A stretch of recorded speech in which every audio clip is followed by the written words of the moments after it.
ये वाला question gravitation का क्वेश्चन है, और ये वाला क्वेश्चन इतना तगड़ा क्वेश्चन है कि अगर जेईई एडवांस के पेपर में आया होता तो सिर्फ टॉप 200 बच्चे ही इसको कर पाते।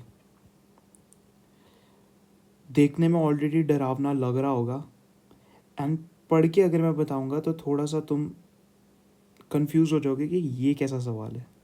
ठीक है, इसमें क्या है, one of the planets of a star called no name has the shape of long cylinder. The average density of the planet is same as that of earth. Its radius r is equal to the radius of earth, and the period of rotation around its long axis is just 1 day। मतलब कि सारी की सारी condition standard है कि अगर ये अपने एक्सिस के अबाउट अगर घूम रहा है तो इसका पूरा टाइम पीरियड टी ही है। ठीक है, तो आर की वैल्यू दे रखी है, जी की वैल्यू दे रखी है हमें, और क्वेश्चन में पूछा क्या है कि ऑर्बिटल वेलोसिटी बताओ और हाइट बताओ सैटेलाइट की जिस पे ये रिवॉल्व हो रहा है सेंटर ऑफ प्लैनेट से।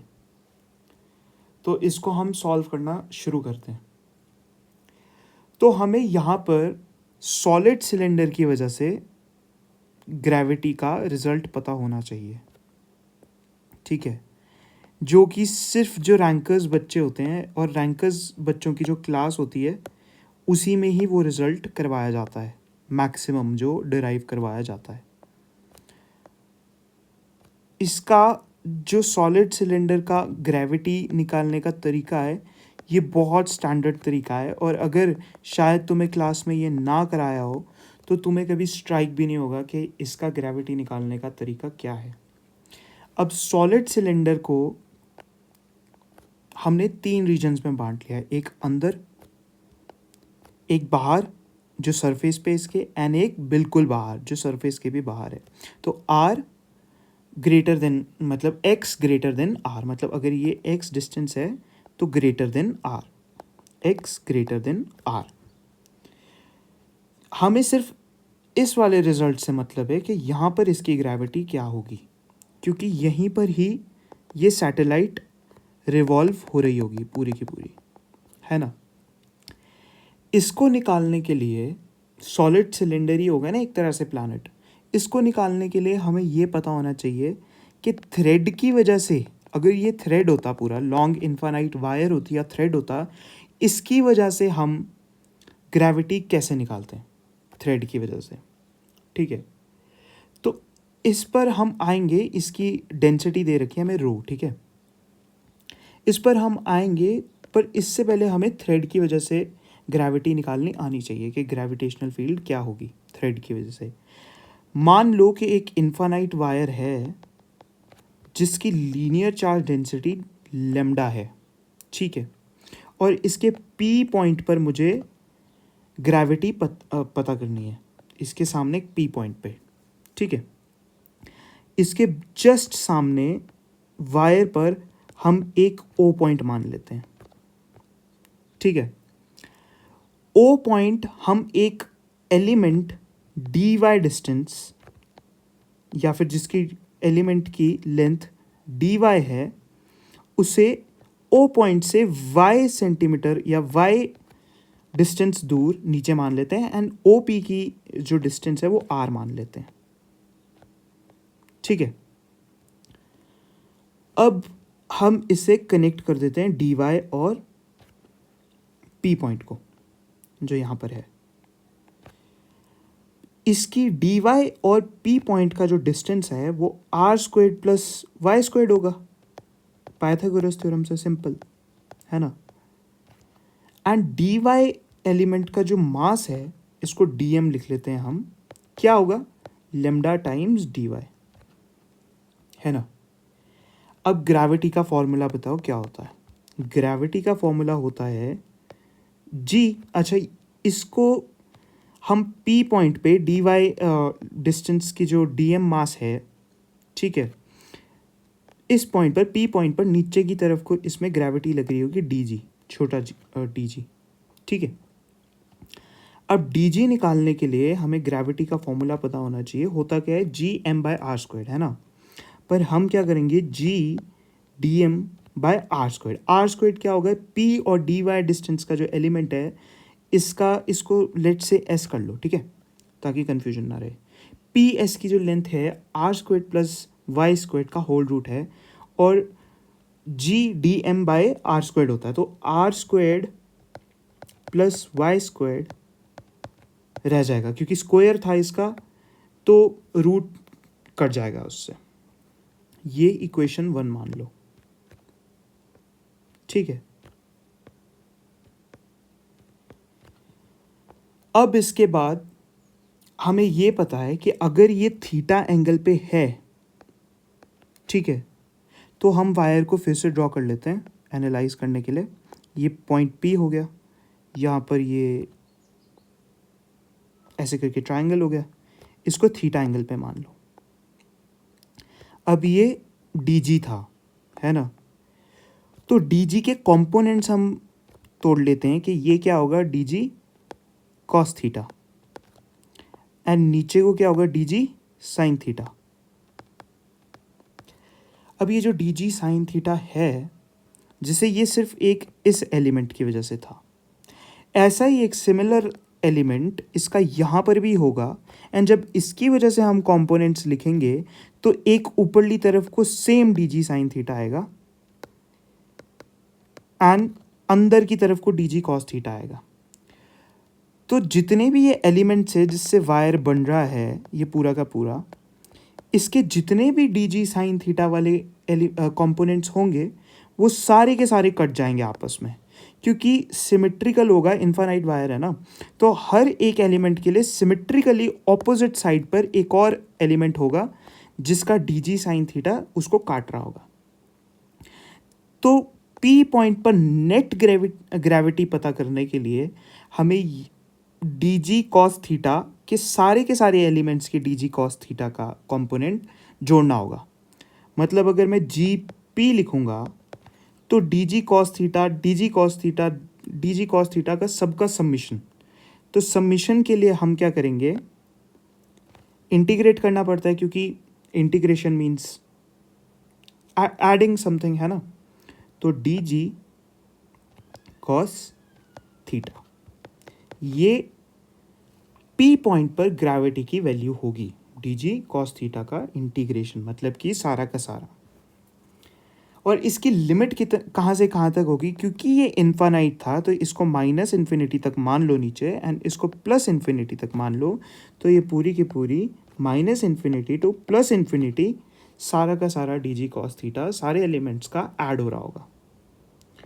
अब डी जी कॉस थीटा को हम इसमें डी जी की वैल्यू डाल देते हैं जो हमने 1 मानी थी। इसमें G D M R square plus Y square times cos theta. Cos theta कैसे निकाल लेंगे हम, इस ट्राइंगल से, इस वाले ट्राइंगल से। तो ये तो बेस ही था, आर जो मान रखा है हमने बेस है, एंड हाइपोटेन्यूज क्या है, root of R square plus Y square. तो कॉस थीटा क्या हो जाएगा, are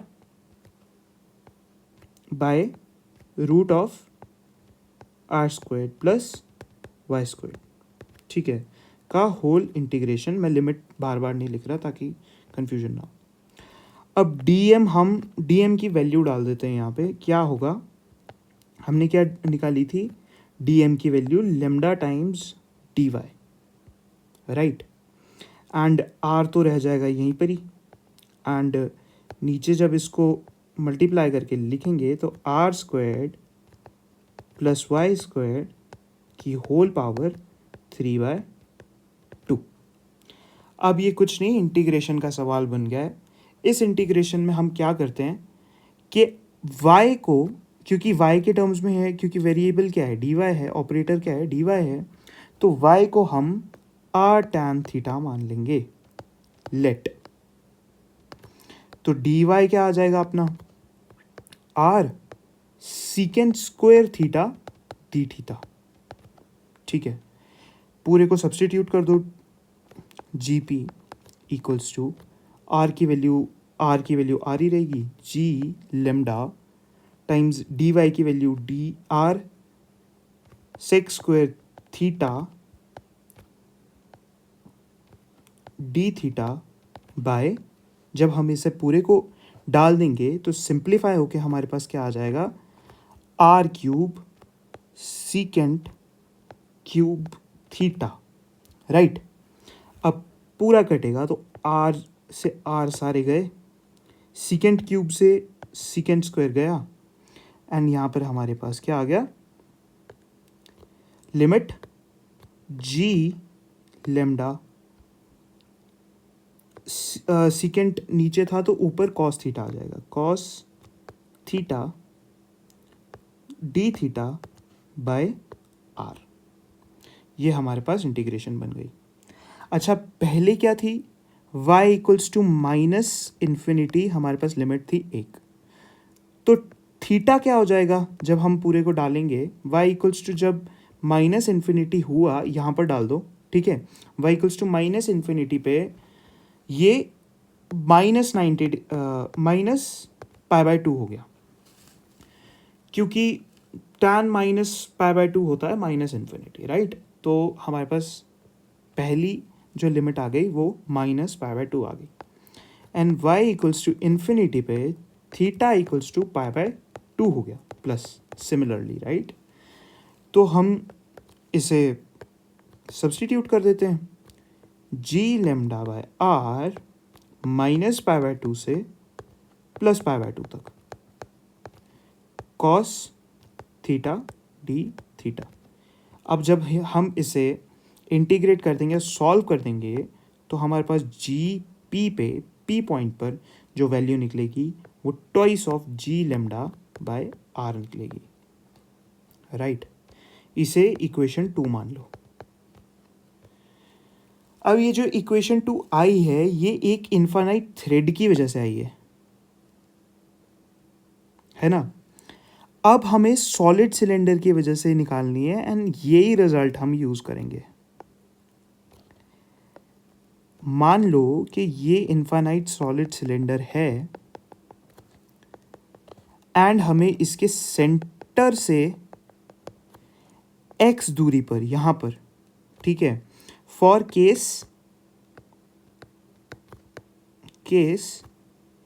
x greater than r के लिए निकालना है, ठीक है, एंड ये x डिस्टेंस है। तो हम क्या करेंगे, और इसका जो मास डेंसिटी है वो रो है। अब हमें ये पता है कि जो लेमडा इस वाले एक्सप्रेशन में आया है उसकी वैल्यू m/l है, मास पर यूनिट लेंथ है। और लेंथ कैसे, अगर मैं इसको l डिस्टेंस मान लूँ, ठीक है, l डिस्टेंस मान लूँ, मतलब l लेंथ का ये छोटा सा एक m मास का मैं टुकड़ा मान लूँ पूरे सॉलिड इनफाइनाइट सॉलिड सिलेंडर के लिए, अगर मैं m मास का छोटा सा टुकड़ा l लेंथ का मान लूँ, तो ये हमारे पास इसका लेमडा आएगा। अब इसको लेमडा को हमें रो के टर्म्स में चाहिए, तो मास का हमें एक चीज़ पता है कि mass equals to density into volume, density into volume by L. And volume क्या होगा इसका, क्योंकि ये r डिस्टेंस का है, ठीक है, तो ये पूरा तो सर्कुलर एक तरह से डिस्क ही हो गई, ये जो पूरी सर्कुलर डिस्क है ना। तो इसका क्या होगा, वॉल्यूम लिखने के लिए rho into pi R square. Pi R square कैसे, क्योंकि डिस्क का एक तरह से एरिया, और सिलेंडर का वॉल्यूम निकालने के लिए हम इसकी लेंथ से इसको मल्टीप्लाई करेंगे। ये हो गया सिलेंडर का वॉल्यूम बाय एल, एल से एल गया तो हमारे पास जो लेमडा आ गया वो आ गया rho into pi R squared, ये हमारे पास लेमडा आ गया। अब G P equals to X distance के लिए 2g लेमडा बाय एक्स हो गया। अब 2g लेमडा की जगह हम ये पूरा डाल देंगे, rho pi R squared by X distance के लिए एक्स ही आ जाएगा नीचे। ये हमारे पास ग्रेविटी एक जी पॉइंट के लिए, पी पॉइंट के लिए आ गई, एक पूरे के पूरे सॉलिड सिलेंडर की वजह से। अब यही जो ग्रेविटी निकाली है हमने वो इस डायग्राम के लिए, इस सैटेलाइट के लिए होगी इस पॉइंट पे। अब हमें ना इसकी हाइट पता है कि कितना ऊपर होगा, एंड हमें ऑर्बिटल वेलोसिटी निकालनी है। ऑर्बिटल वेलोसिटी निकालने के लिए हमारे पास एक तरीका होता है निकालने का। फर्स्ट पार्ट निकाल रहे हैं अभी हम, ठीक है। फॉर ऑर्बिटल वेलोसिटी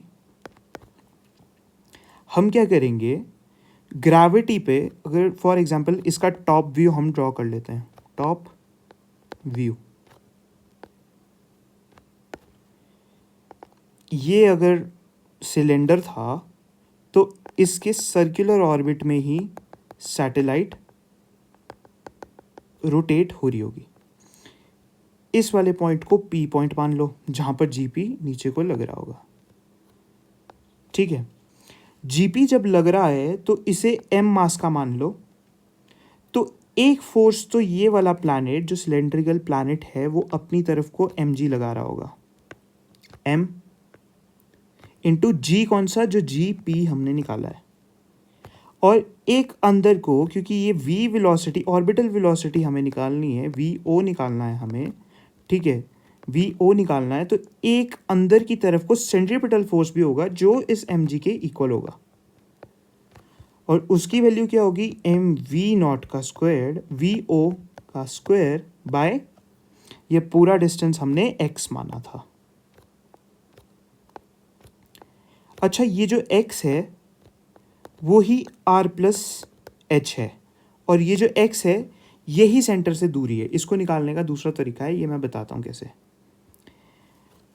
तो आर प्लस एच कैसे लिखा मैंने, एच अगर इसके सरफेस से सैटेलाइट की जो दूरी है वो अगर एच है और अंदर से रेडियस आर ही था तो आर प्लस एच है। इसका कोई मतलब नहीं है, पर मैंने ऐसे ही बता दिया है ना, बाय एक्स कर लो। अब पूरा का पूरा एम जीपी की वैल्यू ऊपर से डाल दो, 2 pi R square by X equals to, M क्या है यहाँ पर, सैटेलाइट का मास था, equals to M V O orbital का स्क्वायर बाय एक्स। एक्स से एक्स गया, एम से एम गया, एंड जब इसको सिंप्लीफाई करेंगे जो हमारे पास वी ऑर्बिटल निकला वो R root of twice of G rho pi, ये हमारे पास ऑर्बिटल वेलोसिटी निकल गई। जब इसमें हम सारी की सारी सब्स्टिट्यूट करेंगे वैल्यूज़, क्योंकि आर जो है हमारे पास 6400 किलोमीटर दे रखा है, ठीक है, एंड पाई की वैल्यू हमें पता होती है, जी की हमें वैल्यू पता है, एंड रो जो है ये density same as that of earth थी। तो रो निकालने के लिए हम क्या करेंगे, M earth by volume of earth, क्योंकि स्फेयर ही होता है अर्थ भी, तो 4/3 पाई आर ई का क्यूब, इसको हम इसमें डाल देंगे। वी ऑर्बिटल क्या निकला हमारे पास, जब सिंप्लीफाई करेंगे तो root of 3/2 G M E by R. यहाँ पर आर क्या है, वो भी रेडियस ऑफ अर्थ ही है, जो रेडियस ऑफ प्लैनेट हमें दे रखा है इस केस में, इस क्वेश्चन में। जब इसमें हम सारी की सारी वैल्यूज़ डाल देंगे, मास ऑफ अर्थ भी डाल देंगे, मास ऑफ अर्थ जो है तुम गूगल कर लेना, ये होता है कुछ अपना 5.9 इंटू 10⁻²4, ठीक है। जब हम इसमें सारे के सारे डालेंगे, या हो सकता है मैं गलत हूँ, मास ऑफ अर्थ डाल देना, ठीक है। इसको जब कैलकुलेट करोगे तो तुम्हारे पास जो आंसर आएगा वी ऑर्बिटल वो आएगा 9.682 किलोमीटर पर सेकेंड। ये हमारे पास ऑर्बिटल वेलोसिटी निकल गई, ठीक है। बहुत ही अच्छा सवाल था। अब दूसरा भी निकालते हैं हम। क्या निकालना है दूसरा, कि हाइट बतानी है सेंटर से, मतलब एक्स जो हमने दूरी ली है ये बतानी है सैटेलाइट की, मतलब सेंटर ऑफ प्लैनेट से। तो इसको निकालने के लिए हम क्या करेंगे, अगर ये फिर से हम बना लेते कि अगर ये प्लैनेट था, एक अगर ये प्लैनेट था एंड इसके आसपास ये सैटेलाइट मूव कर रही है और ये सैटेलाइट थी, तो ये अंदर से डिस्टेंस क्या हो गया, x। ठीक है, तो x डिस्टेंस निकालने के लिए हम इसकी जो ऑर्बिटल वेलोसिटी है उसके लिए एक फॉर्मूला लगाएंगे, orbital velocity equals to R omega, R omega. और आर जो है वो इसका आर नहीं, सॉरी यार,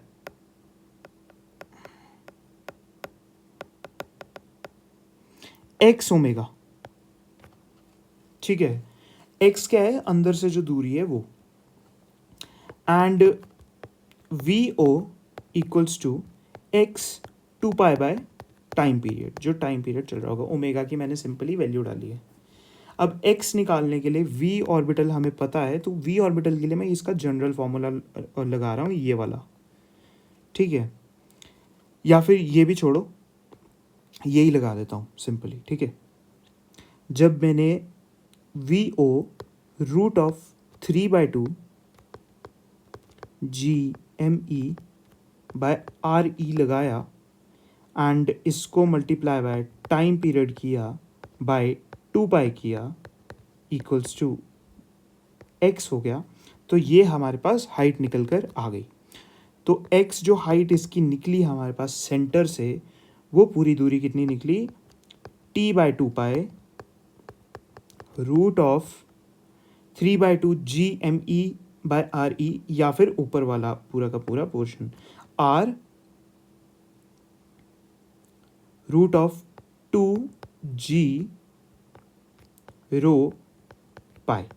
अगर मैं इसमें ये वाली वेलोसिटी डाल देता, ठीक है, तो हम इसमें सिंपली वैल्यूज़ डाल देते हैं एंड हमारे पास x हाइट निकल जाती। वो मैं कैलकुलेट नहीं कर रहा हूँ क्योंकि उसमें सिर्फ फॉर्मूला में पुट करनी है वैल्यूज़। ठीक है, तो x जो है हमारे पास ये निकल गई, एंड ये जो t निकालते हैं हम, t कैसे निकालते हैं, t भी हमारे को क्वेश्चन में दे रखी है। t क्या है हमारे पास, क्या, and the period of rotation around its long axis is 1 day। तो 1 day के लिए क्या, 24, हमारे पास ये इंफॉर्मेशन दे रखी है कि t equals to 24 into 60 into 60 हमारे पास टाइम आ जाता। ये पूरा का पूरा हमने डाल दिया उसमें, तो ये हाइट निकल गई हमारे पास सेंटर से। अच्छा, इसमें एक और क्वेश्चन है, अगर थर्ड क्वेश्चन, अगर मैं ये पता करना है कि सरफेस से बताओ, surface height of satellite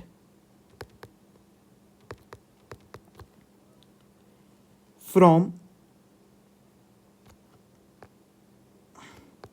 the surface of planet. तो अभी बताया था मैंने कि x equals to r plus H, ये जो हमें निकालना है। ठीक है, तो h की वैल्यू क्या हो जाएगी, x माइनस आर। x की वैल्यू हमने ऊपर निकाली है, तो r हमने कॉमन ले लिया, t/2 root of 2g rho pi minus 1। ये हमारे पास हाइट निकल गई जो सरफेस से होगी। तो ये वाला क्वेश्चन बहुत अच्छा क्वेश्चन था, बहुत ही अच्छा क्वेश्चन था। एंड अगर ऐसा क्वेश्चन जेईई एडवांस में आता या आएगा, तो ये अंडर 50 या अंडर 100 वाले ही कर पाएंगे। या हो सकता है अगर तुम्हें ये वाली ट्रिक पता है कि पहले थ्रेड के लिए निकालना है हमें, ये जो ग्रेविटी हमने निकाली ये थ्रेड की वजह से निकालनी है एंड फिर सॉलिड सिलेंडर की निकलती है। ठीक है, तो ही ये हो सकता है, और ये वाली मैनिपुलेशन भी करनी आनी चाहिए, तो ही ये वाला क्वेश्चन हो सकता है एंड जीपी हम तब निकाल सकते हैं। नहीं तो बहुत ज़्यादा मुश्किल था कि ये स्ट्राइक हो पाता एग्ज़ाम में कि पहले थ्रेड की वजह से निकालो एंड फिर। अच्छा, अगर मैं इसी में ही, इसी सॉलिड सिलेंडर में ही मैं किसी पी पॉइंट पर निकालता, तो इतनी गंदी मैथ्स बनती इस पी पॉइंट पर कि हमें यहाँ पर एक सिलेंडर मानना पड़ता, समझ रहे हो, एल लेंथ का सिलेंडर मानना पड़ता एंड रो डेंसिटी का, एंड फिर इसका भी डीएम लिखना पड़ता एंड बहुत तगड़ी मैथ्स होती, बहुत गंदी मैथ्स आती, एंड जो इंटीग्रेशन बनती वो हमारी सिलेबस में ही नहीं थी, या हो सकता है सिलेबस में होती भी पर बहुत गंदी मैथ्स बनती। हो सकता है इस वाले पोर्शन से तुम ट्राई कर सकते हो इसको करने का, ठीक है। तो अभी हमने ये निकाल दिया, एंड ये वाली जो डेरिवेशन है ये रैंकर्स बैच में ही करवाई जाती है, जैसे जो AIR बैच होते हैं या A1 टाइप बैचेस होते हैं सारी की सारी कोचिंग में, वहाँ ये करवाया जाता है, एंड जिनकी टॉप 100, टॉप 200, टॉप 500 ऐसी रैंक्स आनी होती है उस बैचेस में करवाया जाता है। और ये चीज़ एग्ज़ाम में बैठ के सोचना बहुत मुश्किल होता, एंड ये क्वेश्चन बहुत अच्छा क्वेश्चन है एंड इसको मैं रैंकर्स के लिए ही मानूंगा।